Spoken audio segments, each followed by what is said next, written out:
رايحين نجيب الملخص مال حسين الهاشم من الناصرية.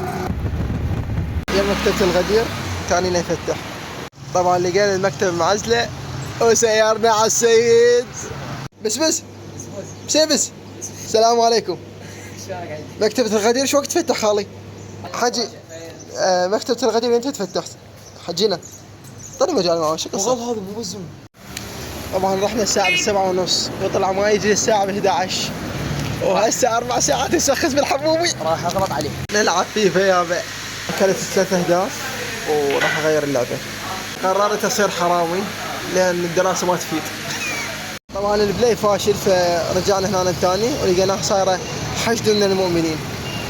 صلى على محمد. اجا والمكتبة. صلى على محمد وآل محمد. جبناها جريدة الصباح.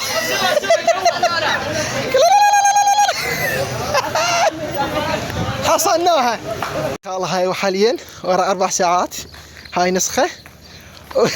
هاي قاتلت عليها.